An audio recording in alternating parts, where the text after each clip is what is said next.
Airlines crash. There were 3 generations. My parents, their kids, my sister, and their kids.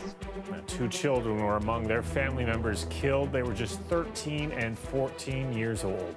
Plus, police received a call for shots fired.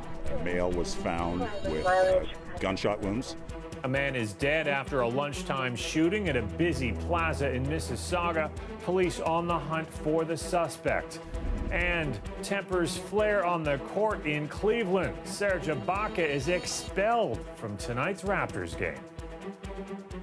Good evening, I'm Mike Wise. A Brampton family of 6 has been identified among the latest Canadian victims in yesterday's Ethiopian Airlines crash.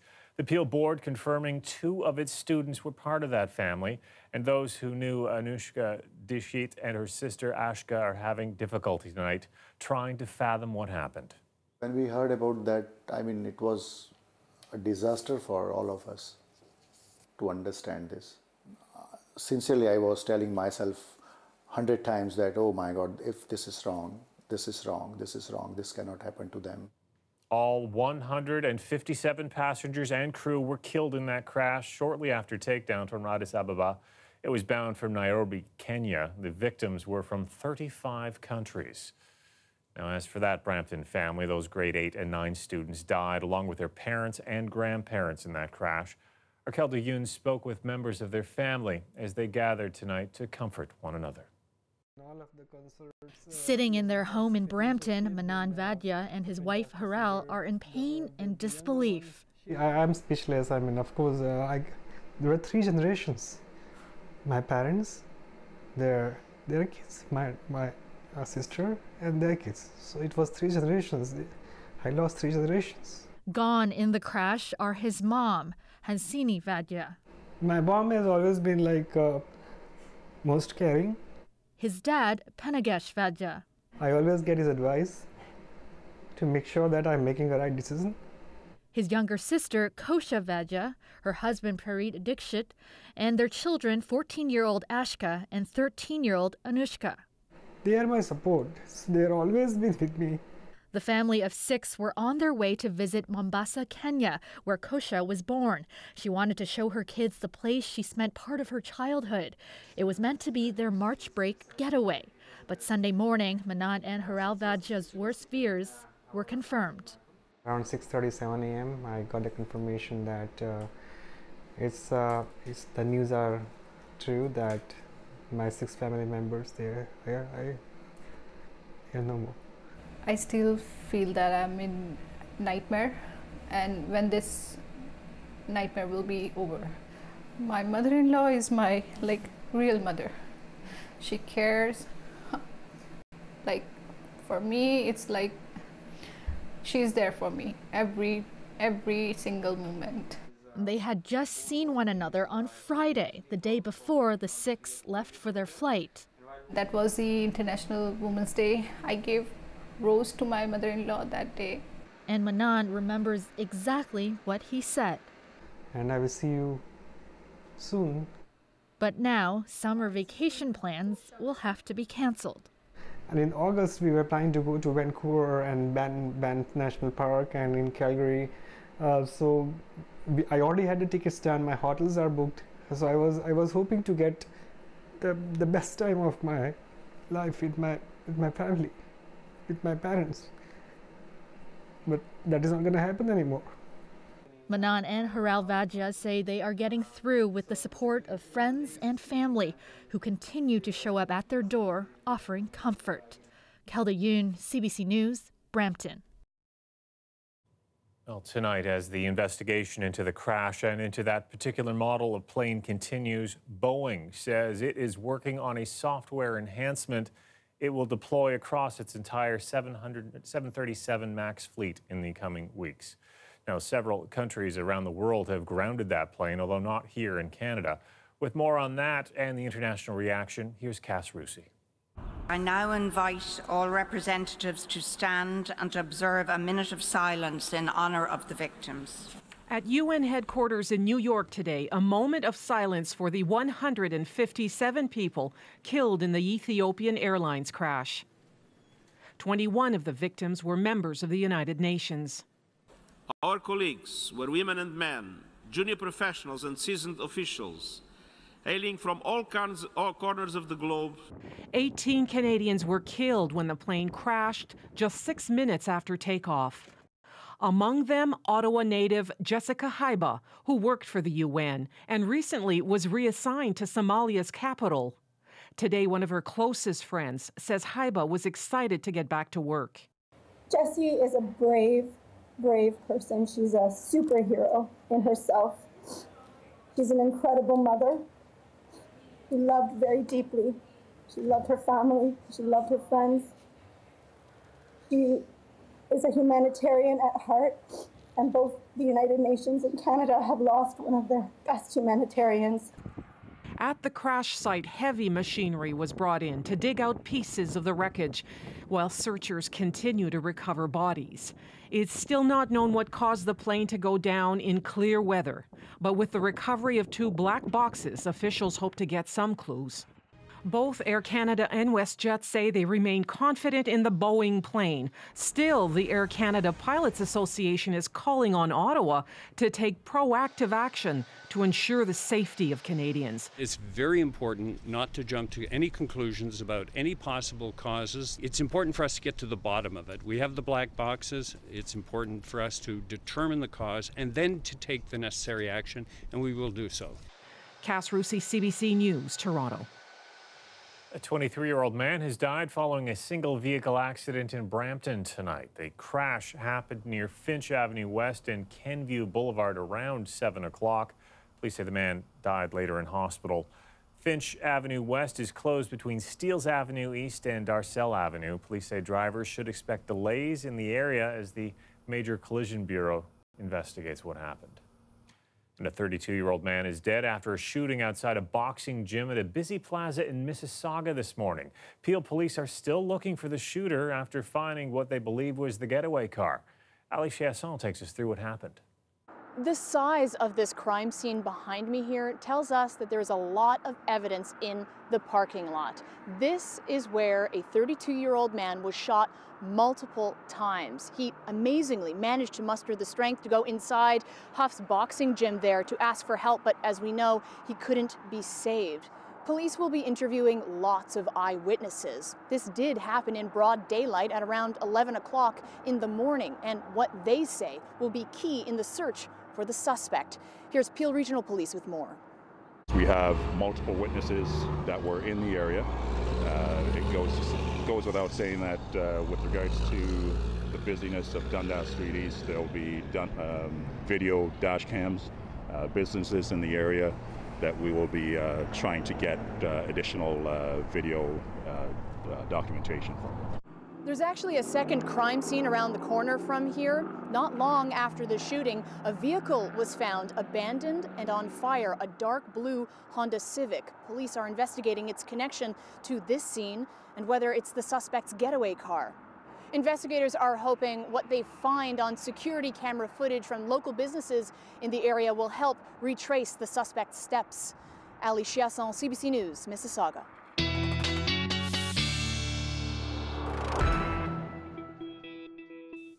Nick Cernovich is here with his first look at the forecast. We're in for a chilly morning, but there is some relief on the way.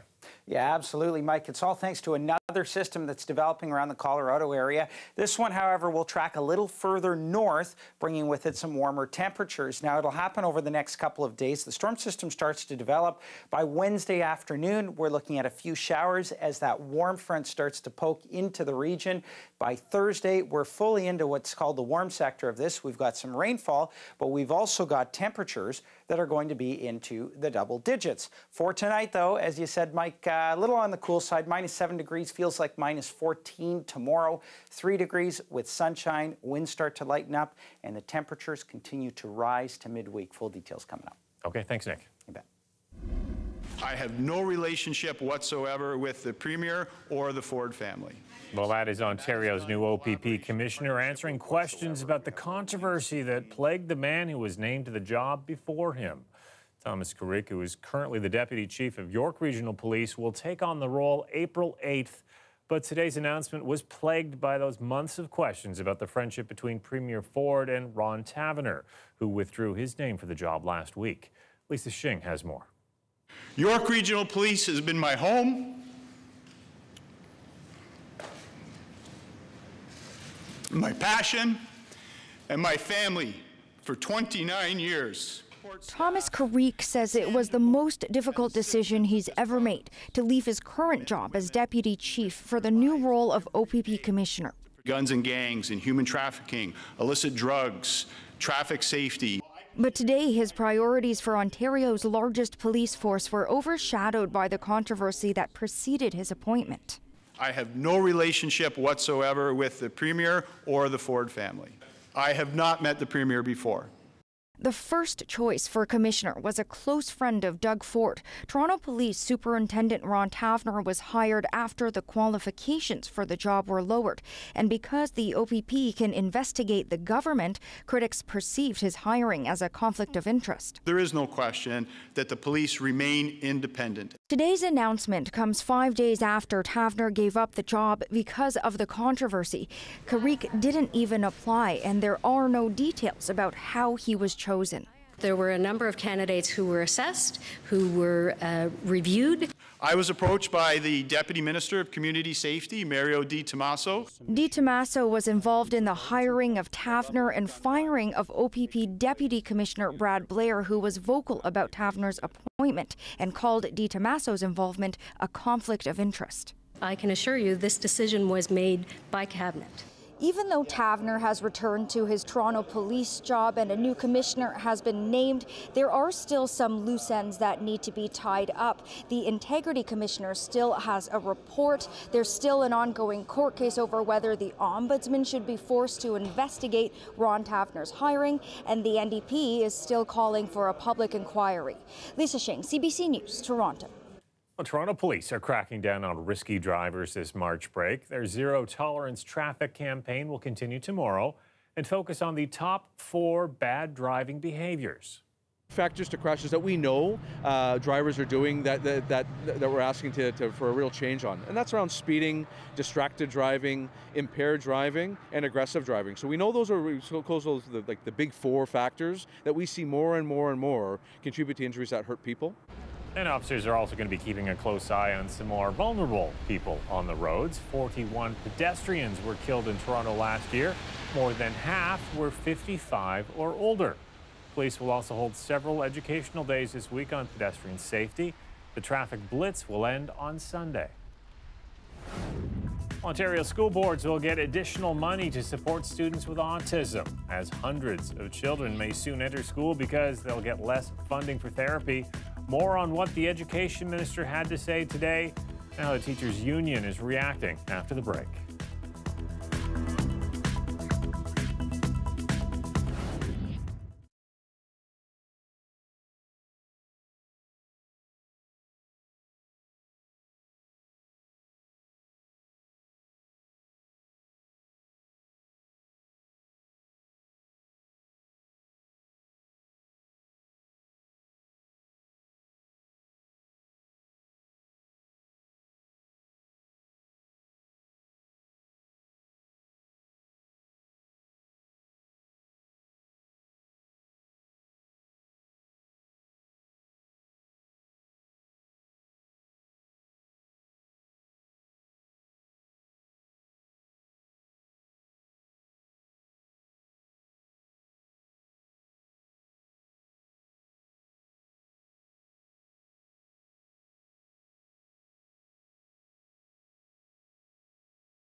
the city of Toronto adding some dramatic music to some pretty dramatic footage all on its own. Scenes of the so-called Spaghetti Junction demolition this weekend.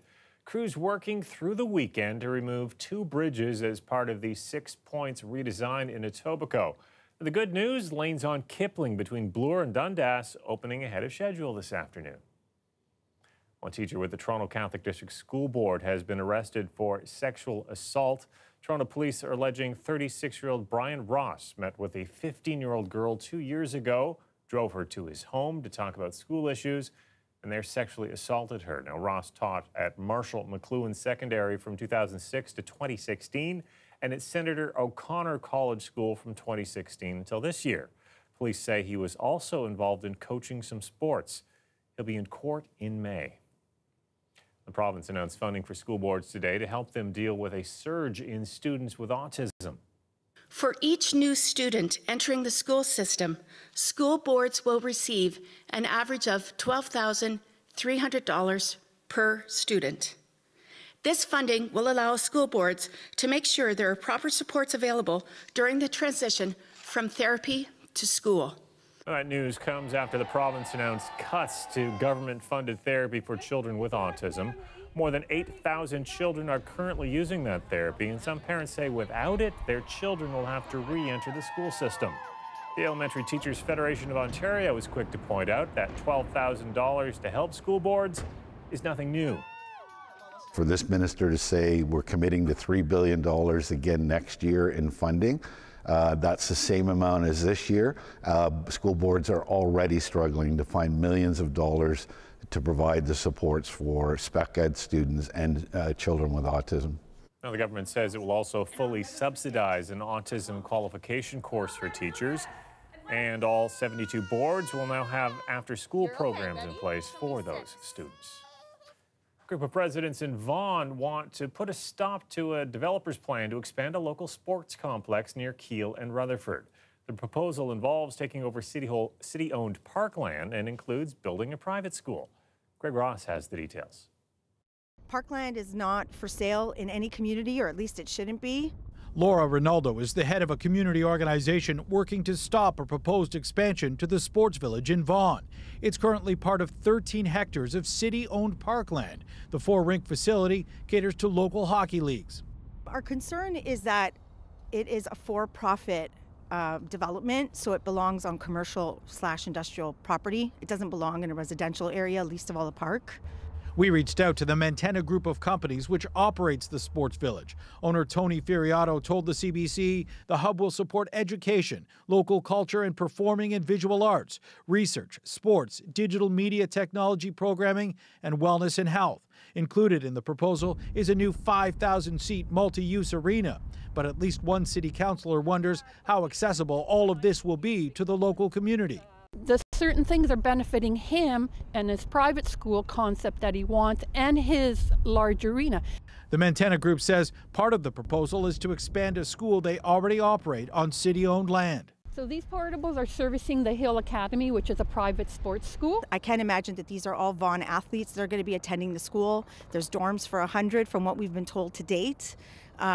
This is not a community benefit. It's not going to be for the local community. Residents say they are worried that a project of this size could create many more problems. You can't imagine that something this big is going to come in and it's not going to cause traffic. We already have so much in the area that we're dealing with right now. Vaughan Mayor Maurizio Bevilacqua says the proposal still needs approval from City Council. He says they plan to listen to community feedback before making any decision, and he says no project gets approved in the city of Vaughan unless it's in the public's interest. Greg Ross, CBC News, Vaughan. Well, you could say it wasn't a good night for Toronto sports teams. The Leafs against the top team in the league. The Raptors against one of the worst, and they end up in a fighting mood. We'll have highlights when we come back.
The weather update is brought to you by Train Extreme Conditions Testing.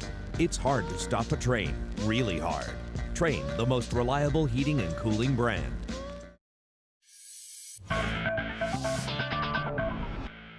Toronto facing the NHL's top team tonight. Tampa showing why that is the case. Let's pick it up in the second here. Lightning already up by 2. Freddie Anderson takes a shot off the mask. Braden Point with a kick pass. Tyler Johnson with the finish. Now 30 seconds later, the Lightning would score another one. A shot that would actually go in off Austin Matthews here. He would get the Leafs on the board, though, taking the puck to Victor Hedman. But Tampa would win this game 6-2. And the Raptors in Cleveland, this year's Cavs, the second worst team in the East, but you wouldn't know it tonight. Pick it up in the third. Jetty Osman on the attack punch. Anthony Zizic, he puts the Cavs up by 14 at this point. Sparks flying at the end of the third. Serge Ibaka goes to the floor after battling Marquise Chris. Words are said between these two. He gets up, grabs Chris, and, well, all hell breaks loose. Both players ejected. Stay tuned for possible suspensions in the days ahead. More trouble in the fourth. Kyle Lowry collides with David Nwaba. Something feels a bit off as he gets up in pain. He'd stay in the game at this point, but would leave later on. Trouble all around as the Cavs win 126-101.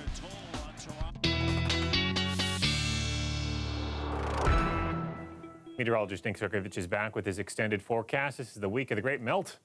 Yeah, it would seem that way, Mike. We had the melt on Sunday. Temperatures for the next 5 days staying above the zero mark, at least for daytime highs, with the warmest of the days coming on Thursday. So we'll get to that forecast in just a sec. Here's what's happening over the next 24 to 36 hours. Any cloud cover that we've got lingering around tonight will clear by tomorrow. We're looking at sunshine across the board under high pressure for most of tomorrow. In fact, it's not until Wednesday morning where the cloud cover starts to move in, and this in advance of the system I told you about earlier. We'll see a few spotty showers on Wednesday, but really the bulk of this system coming through on Thursday with the warm temperatures and also about 10 to 15 millimeters of rain as it drives through the region. Wind-wise, today about 30-50 kilometers per hour in terms of the winds. Tonight they are petering out. By tomorrow morning, winds about 20 to 30 kilometers per hour, and by tomorrow afternoon, we're looking at winds about 10 to 15 kilometers per hour. So lighter winds in the forecast for tomorrow as well. Temperature-wise for southwestern Ontario, also a cool night, down to about -10, -11 degrees across the region. Light winds, though, -14 with the wind chill. Tomorrow, highs to +4, +3 degrees across southwestern Ontario. The Golden Horseshoe tonight, slightly warmer, about -8 degrees, and that's because we're going to hang on to some of the cloud cover for a bit longer. That'll insulate our temperatures a bit. Tomorrow, though, up to a high of 3 degrees, basically right across the Golden Horseshoe. Okay, next 5 days. This is what we've been waiting for, right? The big melt. 3 degrees for tomorrow, 5 on Wednesday. Again, we'll see a few spotty showers, mostly a cloudy day, though. Then Wednesday night, temperatures stay at 5 degrees, and they climb through Wednesday late night into Thursday. High to 11 degrees with about 10 to 15 millimeters of rainfall. It will be a windy day for us, though, on Thursday. Big drop in the temperatures Friday as temperatures hit about 1 degree. But as I mentioned, every day on the plus side. Mike. Okay, thanks a lot, Nick. You bet.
Marvel Studios has yet another record-setting debut on its hands. Space invasion, big car chase. Truth be told, I was ready to hang it up till I met you today. Captain Marvel raked in more than $455 million globally during its opening weekend. That's according to studio estimates. That makes it the 6th largest worldwide opening ever and the biggest opening by a female-fronted film, vaulting ahead of the previous record holder, Beauty and the Beast, with Wonder Woman and the Hunger Games films before that. And here's a story about a Thornhill family that turned their weekend tradition into a community one with the help of social media. Day Lukacs and her husband would drive around every Sunday hand-delivering homemade care packages to the homeless in Toronto. Last month, she decided to post a message on her Facebook page asking if anyone would be interested in helping out. Since that post, the family has received more than 4,000 donated items and have created more than 300 packages with the help of their neighbors in Thornhill.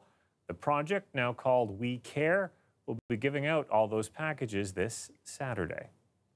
And this Sunday is the Juno Awards. Alessia Cara is up for 3 possible awards, and she'll be Tom Power's guest on Q tomorrow morning, talking about her rise in popularity and, of course, the pressure that comes with it. That's tomorrow at 10 a.m. on CBC Radio 1. I'll see you back here tomorrow night at 11. Good night.